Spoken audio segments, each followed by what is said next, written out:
For those of you joining us on YouTube, welcome. And we're going to dive into a part of the Enneagram. And if you just end up catching this third part, you can double back and see the first two parts and then join us on the 21st when we look at it as a whole. Uh, a couple of things by way of introduction to this. Uh, can't say this enough. Nobody's a number, even though, my, I often, in Enneagram speak, sometimes say, yeah, I'm a one on the Enneagram. Well, that just, all human beings uh, have, thank goodness, we all had built into our DNA a kind of core survival energy shield that protected us as children, because the world as it is now, and then you come out, you're pretty powerless, and so we needed a kind of protective shield. And darn it, and I'm glad to say we got it built in. And basically, we learned how to protect ourselves from these bigger people in our family. Sometimes we needed it, and often we needed it. And then, going to school, that whole thing up to about the age of 12, it's very helpful. Uh, your Enneagram number is not who you are.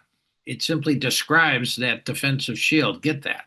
Get that. So nobody is a number. And within that, and this is what we'll talk about on the Dancing with Spirit on the 21st. Within, you can have a wide range, a totally unique range of of of people who might have the same exact energy signature as a child. And so it depends on a lot of things. And we'll be going more into the subtlety. Uh, but it really it was there to protect us as children. And but if you're not aware of this operating system, this kind of defensive shield that we have, if you're not aware of it, what was your castle as the little princess or the little prince, that sort of kept you safe, can turn into a prison. The castle becomes a prison if you aren't aware of it. And I thank goodness for the Sufis, who I really have no doubt devised this system as uh, a way to get out of prison as an adult. Okay, and the prison, the metaphor we're using for the prison here is you can become a zombie, not human, not more human, as we were as kids. We lose our humanity and become sort of on remote control. Yeah. So here's an image for you that we haven't used, but most of us will relate to this metaphor because we've all been in grade school or high school or college even. I don't know, not college so much, but grade school, definitely high school, where you had a locker. Everybody had a locker, which is nice because you've got a place for your stuff. It's sort of safe. Well, what keeps it safe from the fool next to you is the fact that you have a combination lock on it, okay? And you remember that combination lock, and if you missed, you have to turn it a couple times to the right and then stop at this number exactly, and then turn it one time to the left, and then this number, then finally go back to that third thing, and then click, it opens up. All right. And everybody knows the feeling of missing one of those numbers. If you're not too mindful, it doesn't open up. But that click. And when you find your basic energy, 1 through 9, and then you start. That's only one of the tumblers, numbers on the tumbler. And then you got to learn about your wings, and finally the lines you're connected to. There's a really big click that happens. Originally, what we're working with today is just trying to, in these 3 sessions, is trying to find your sort of your the first number, which is, for me it's a 1, but then it's much more subtle. If you don't hit all 3, no click. See, that's why we have to go into it a little bit. But more on this on the 21st, if you really want, because most people sort of get a vague idea, the teaching's not great, just to know, oh yeah, well, I sort of forgot. I did this 20 years ago, but I sort of forgot my number. Well, you probably never really knew it. You got to go further than that. But so we're at least making a start. We're at least making a start. Okay. Uh, there are many wonderful books on the Enneagram. Uh, and I have a bunch of them. My wife keeps saying, "I have one more book about the Enneagram." uh, this book is the one that we're sort of operating on. In a minute, the three members of the community are going to read. The five, the four, and the one, and they'll read a story, which is the strength of this. It gives you the story of how some juicy Luke Skywalker, infant, or Princess Leia infant somehow turns into Darth Vader. It happens. You turn into a more machine than a human being. A zombie is the word we use, and this is a very skillful book as an introduction, and really to take you pretty deep because it talks about um, in a story form how Luke Skywalker can become Darth Vader. You see how we all of a sudden go from some a juicy, unique individual that has a lot of possibilities into something that's more of a machine, and an older metaphor for because when the Enneagram started, there weren't many machines. You see, it was over 1,000 years old. Everything was pretty organic, but zombies have been known for a long time. Yeah, yeah. So uh, this is what we're going to work with today, uh, and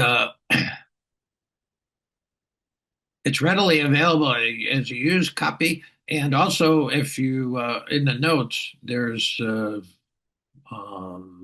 Jill found this. There's a Google Books link that can actually link it to you, and you can also get it on a Kindle. I guess it is Kindle. Yeah, yeah. So okay, so I'm gonna uh, change the screen back to our basic first one. Yeah.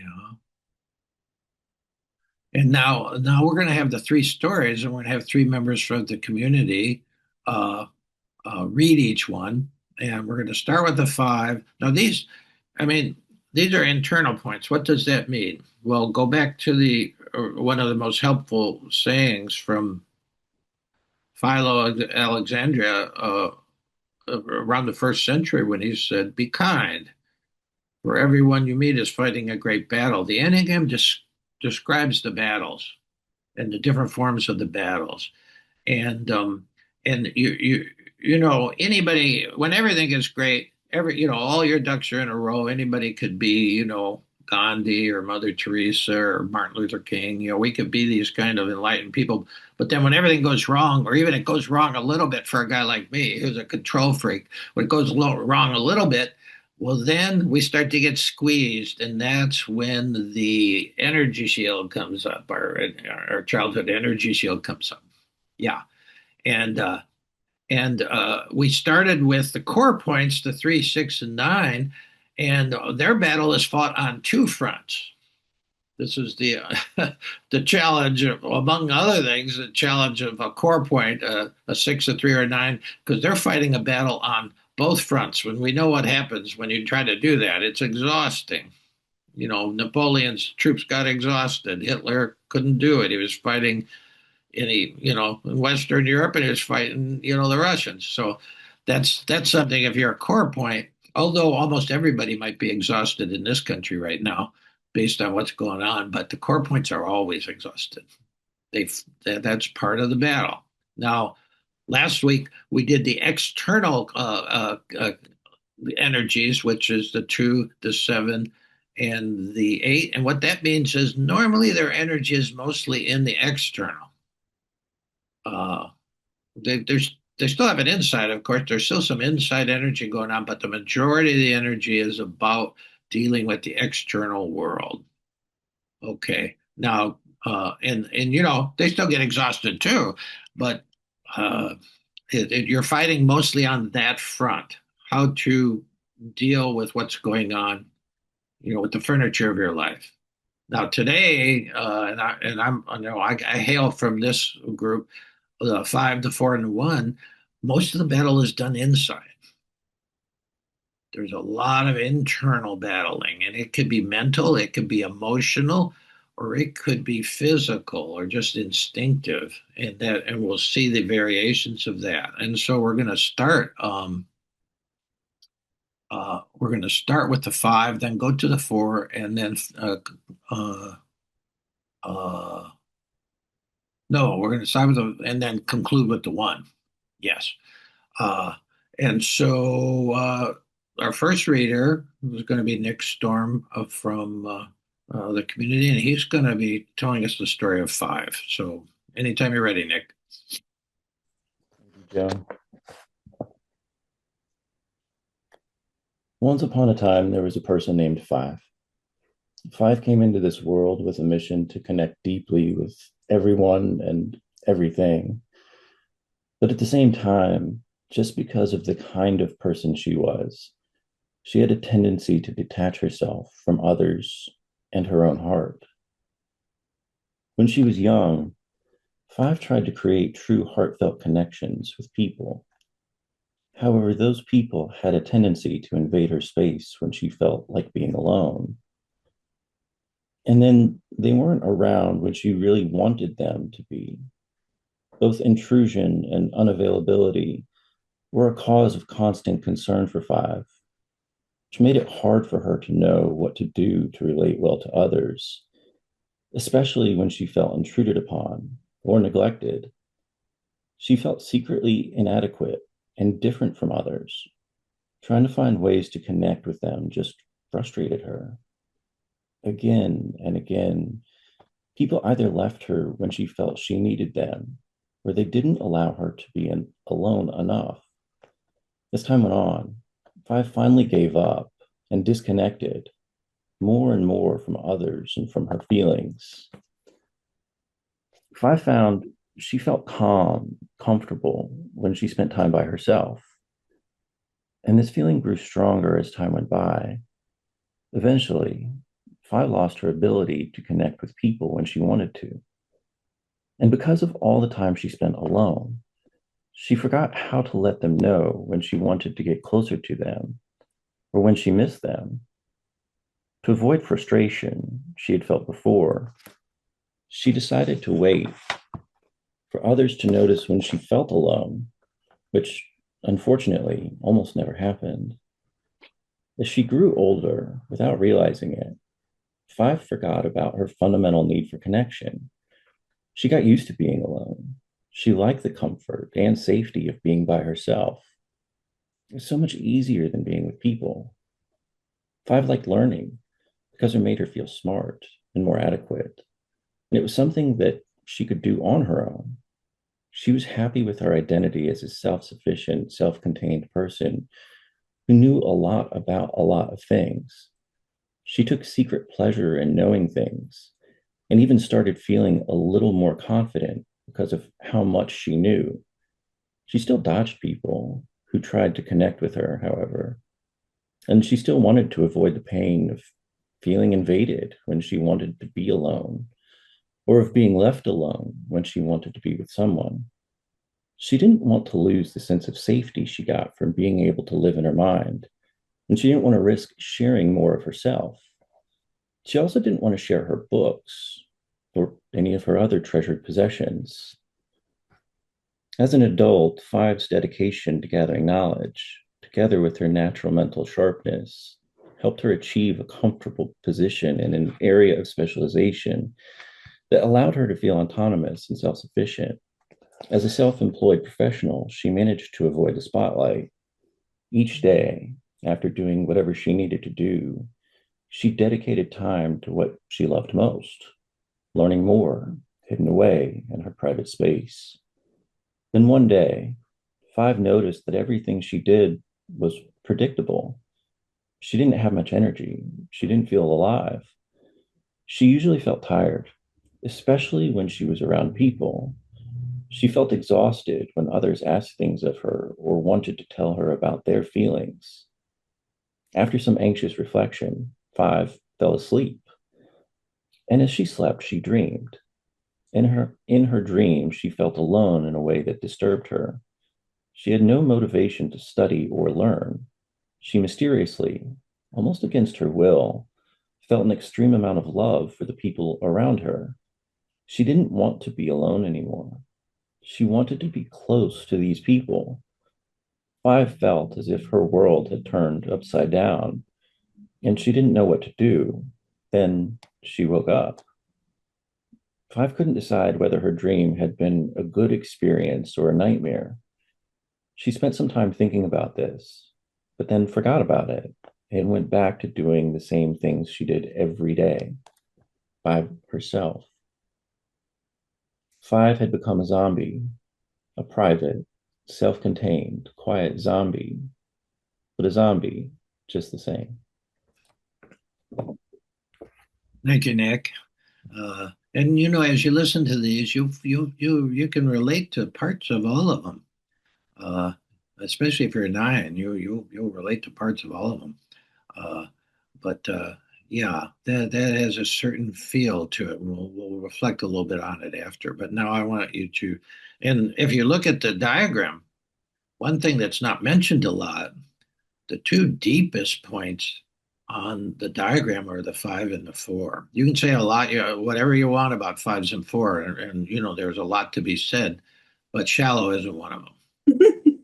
These people are in a way too deep to Oh live God. on the surface of life, and that has its own challenges to them. Okay, well, Cece's on. Cece from St. Louis, and she's going to tell us, and well, she's going to read the story of four. Hi, everybody. Once upon a time, there was a person named Four. When she was young, she thought she had a total connection to the world, with nature and the people around her. She felt cherished by her parents, as all children should. But then something happened that changed everything. A baby was born. It was as if Four's perfect world ended. No longer was she the center of her parents' attention. No longer was she the most special child in the world. When she wanted someone to play with or hug, everyone was busy taking care of the baby. She felt unimportant, lone, and ordinary. Four made sense of this terrible new situation by believing that she must have done something wrong that caused the loss of connection with her parents. After all, they didn't seem to care about her the way they did before. It must have been her fault. They must have discovered there was something wrong with her. What other explanation could there be? This new baby must somehow be better? Four's new way of thinking caused her some pain and distress, but gradually she got used to feeling bad and sad. And she reasoned, if it was her fault that she had lost the connection she had once felt, maybe that meant she could do something to make things right. Maybe she could somehow make a connection with others and the world again by showing everyone how special she was, or by making them see how much she was suffering by acknowledging that she wasn't as special as she had thought. In the meantime, her sadness became a familiar friend that kept her company when she was lonely. Over time, Ford tried different ways to rebuild the connection she had lost. She tried to get people to see her as special again. She showed them how extraordinary and unique she was by drawing beautiful pictures, saying authentic things, and expressing her emotional depth by singing sad songs. But no one seemed to notice her specialness. They just said she was being too sensitive or too dramatic. She tried telling people all the intricate details of her pain and loss in hopes that they would do something to ease her suffering.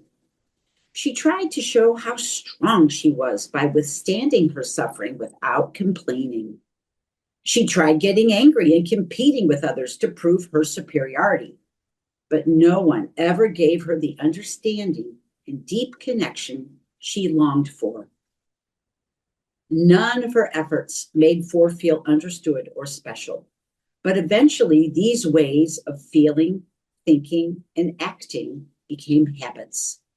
She couldn't stop longing for love, understanding, and deep connection. But she also couldn't stop believing that she was totally unworthy of those things. Driven by the need to feel connected again, she continued to focus on and experience the emotion she felt about the love she had lost. She couldn't stop seeing all her flaws. She couldn't stop noticing all the good things that others had that were missing in her life, and yearning for someone or something to help her feel worthy. Without realizing it, the strategies Four had adopted to cope with her feeling of loss came to rule her life. A lot of people thought it odd that she tried to get love and understanding by focusing on being unworthy of it. But every once in a while, her strategy did work to get her some attention, even if it was negative attention. And that just reinforced her habits. Occasionally, someone would see that Four was special and try to give her the love she longed for. But by that time, she was totally convinced that she didn't deserve love because she hadn't been good enough to keep it early on, and she couldn't receive love when it was offered. She couldn't stop creating situations that confirmed her belief in her own inadequacy. She couldn't stop pushing people away to make sure that they couldn't abandon her, because she knew they would. She would always be disappointed. Trying to believe anything else only increased her pain. It was better to be sad all the time to protect herself from the hope of something good, something that she couldn't allow to happen anyway. Four had become a zombie, a very authentic, emotional zombie, but a zombie just the same. Thanks. Thanks, Cece. Lovely reading.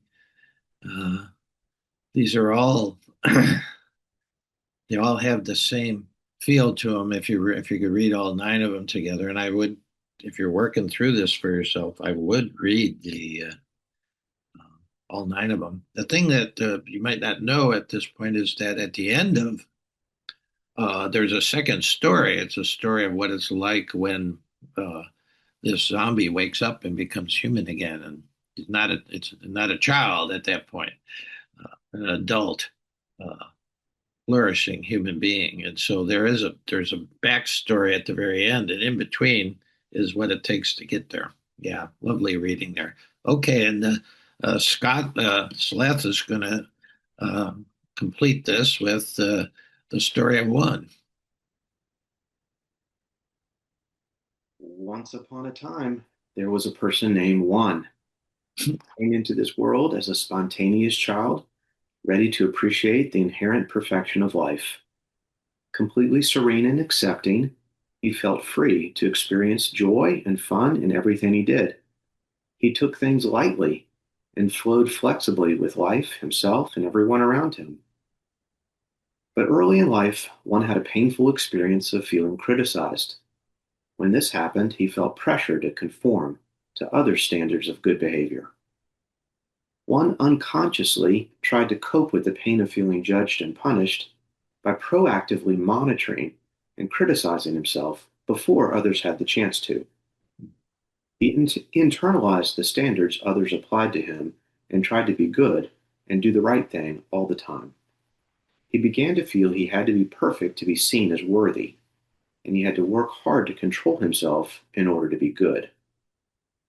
In his quest to be good, One developed an ability to notice and correct his own errors, to see how everything he did could be more perfect, and to determine what needed to be improved in the world around him. He worked hard to uphold the highest standards of good behavior, and he judged people harshly who didn't follow the rules. He became excellent at making things excellent, including himself. He evaluated everything he saw in terms of how bad or wrong it was, most of all, himself. Over time, one became very good at being virtuous and avoiding mistakes. He found the best ways to do things and adhered to all the rules of good behavior all the time.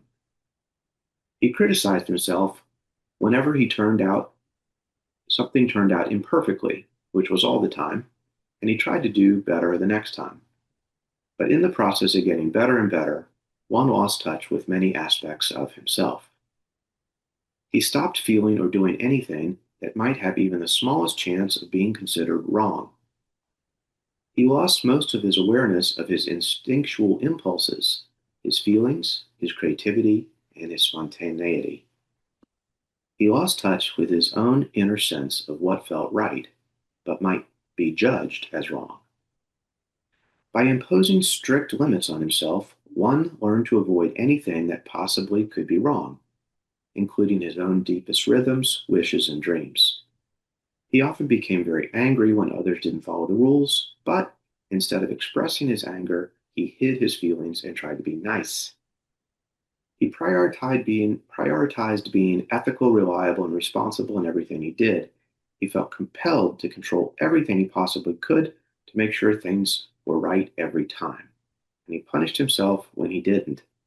His survival strategy wouldn't let him do anything else.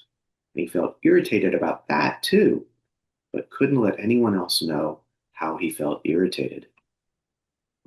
What one didn't realize was that everyone around him did know he was angry, because when he enforced what was right, he often stomped around or banged his fist on the table or talked in a sarcastic tone of voice. It became part of the way he operated when in survival mode. He didn't necessarily like it. In fact, this was very hard on him, but he couldn't stop it. He couldn't acknowledge his anger because being angry was not good. Sometimes he felt very tired and sad as a result, almost letting himself feel, but what could he do? Juan eventually became completely deadened to any real sense of himself. He fell asleep to his own inherent goodness, a goodness that revealed itself in his good intentions and genuine desire to be a good person. He could only keep following the rules and working hard to meet the highest standards of everything he did. But he also completely lost awareness of his deeper human need for fun and relaxation, as well as his basic human wish to be bad once in a while. And so Juan had become a zombie, a very polite, appropriate, rule following zombie, but a zombie all the same. Amen. Thank you there, brother. So those are our three internal numbers. And one thing they share is they never feel quite comfortable in the skin of the culture they live in. It doesn't matter actually this is a human thing all over the planet, and it doesn't really matter what culture you happen to be in. It doesn't feel deep enough. And so they're looking for a way to go deeper. And then when you get into the subtypes, some are really the deepest divers of all.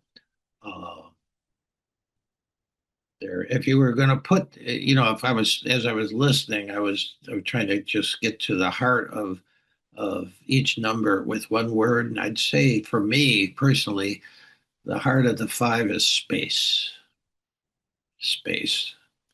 And that's why the five, six, sevens they have a certain gift for space, and space would be space away, but also space deep, and just spatial thing. Architects, uh, anybody dealing with visual space works in there. So space, and when we'll talk about on the 21st how the Buddha is one of the saints of this. When you think of the Buddha, you think of somebody who's pulled away and gone inside, and he's just sitting there. Yeah.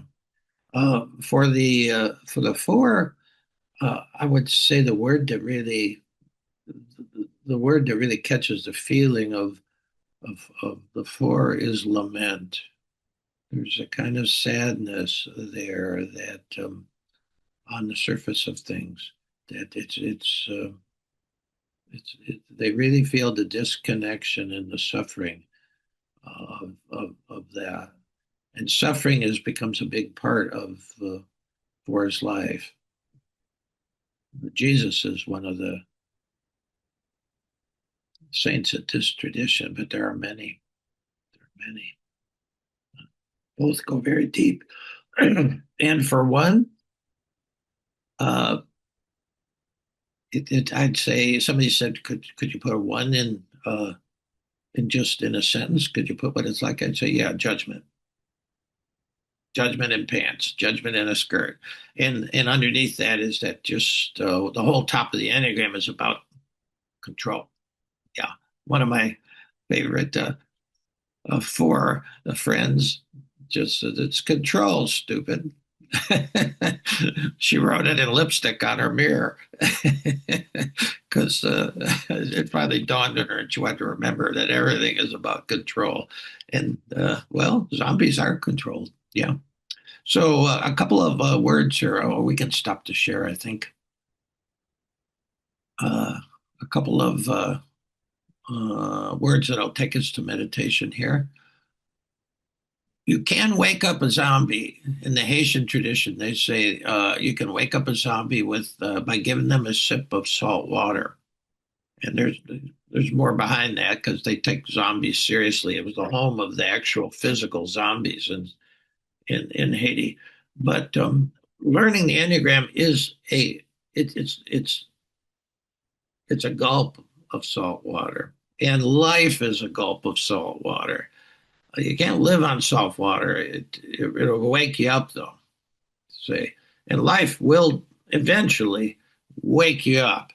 You'll eventually get pulled out of your zombie thing, but it may take, from Tibetan point of view, it may take 15 or 20 incarnations. Well, what the Enneagram does is it speeds up that process because it shows you the combination to the lock on the prison door. Okay. And we're all zombies on the path. And it's a path that starts with merely surviving and ends up to where you can flourish as a human being. It starts in a kind of compulsive dealing with stuff you don't like, with pain, the compulsion about being or getting away from pain. These you could say the 9 ways to get away from the pain of the moment. Okay, it starts with that, but and it goes from compulsion to contemplation, and finally from role to soul. Uh, we all play many roles. I'm a middle child. I was the first boy. Whatever your thing was. You were too tall. You're too small. You're a man. You're a woman. We all have roles. Okay, I'm the troubled child. These kinds of things, and then we have roles of a husband, of a teacher, father. You have roles, but then none of them last. None of them last. They all are temporary. The soul is eternal. And so this is ultimately a journal from role to soul. And that's why the Burton biography was so well titled. It was called Soul Searching. Burton was searching for that thing about him. He was a monk. He was a writer. He was all these. He was a troubled child, wild child, but he was going after the soul, what he really was. Um, Well, okay. Now, so the Enneagram is about having a map for the journey, and anybody who's taken any kind of pilgrimage, people here have walked the Camino, and in other kinds of helps to have a map, and the Enneagram is that map. But that's not enough. You got to walk it, and if you have a map and a contemplative practice, and there are many, what we practice here at the very center of our journey through our session is a silent meditation. Silent meditation. And here's a map for that as well. Uh, we put it up often, not all the time. Sometimes we use a little different map, but this one really does show us what's going on here. This is the kind of map. It was you could see the little signature. It's a sister, Mary Sutherland, who was forget what the order is, but she was a nun that I met in the west side of Chicago, and she ran a retreat house, and she did this painting. She was a centering prayer practitioner, but I think it doesn't matter if you're doing whatever kind of meditation. This is a map. You leave the surface of things. You can see the little head space there, and you go down, and it's a very narrow way, and that's Jesus uses that term. It's a narrow way to actually come into a whole different kind of warmth and flourishing and energy. Yeah, it's a narrow way, and that's what we're dropping into. Whatever you want to call that, the that part of you that actually is what you're trying to get to, your true self, your soul, God, whatever. We just throw names at it, but there's something we're longing for, and this is an icon of that. And it's warm when you get there, and it's spacious. Notice the difference between the two circles, the one on the surface of things, and then the one that's at the very center. This is also the middle way that the Buddha calls it. It works for either Buddhism or Christianity. I think it works for almost anything. Everybody would rather be there than on the surface of things. And so we take some time to go deeply, and that's what we do now, because we have a lot of information, maybe, but we always want to just sit with it and just let it sort of settle in.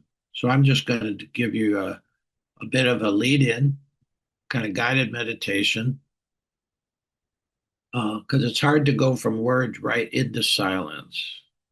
So I'm just going to use a few words that will just sort of be like a breadcrumb trail that leads us off into the silence. So just get into meditation mode now. You can forget everything, let go of everything. And we just do a short meditation, maybe 10 minutes of silence. And then we'll have our chance to keep going in the silence and converse with each other too. Conversation. But for starting, this is a contemplation for all zombies everywhere. This is a sip of salt water.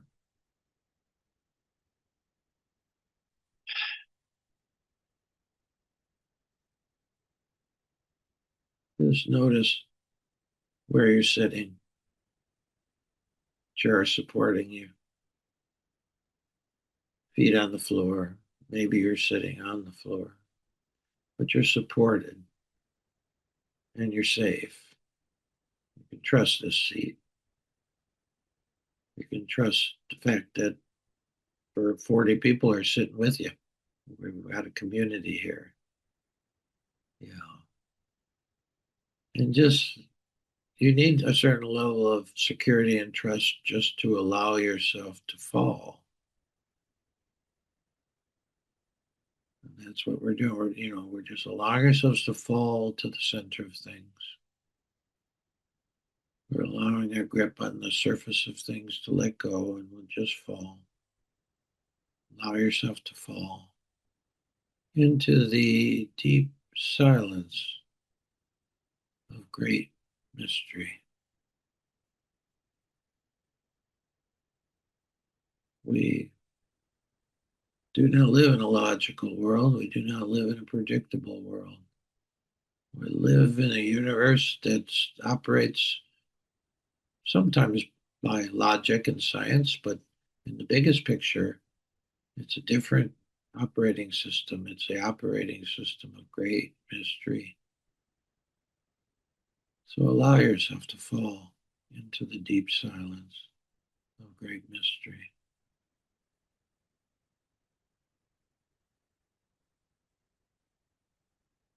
Experience coming alive in the silence, in the stillness, in the now.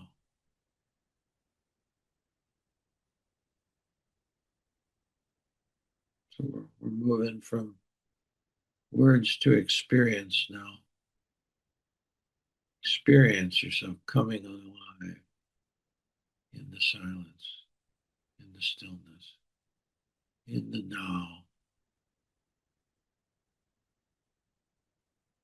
This is the real road to resurrection. We're a week away from every year we head towards resurrection in the Christian liturgy. And we're about to do that again. We'll go through Lent, Holy Week, death, and then resurrection. Experiencing coming alive in the silence, in the stillness, in the now. This is the real road to resurrection for us.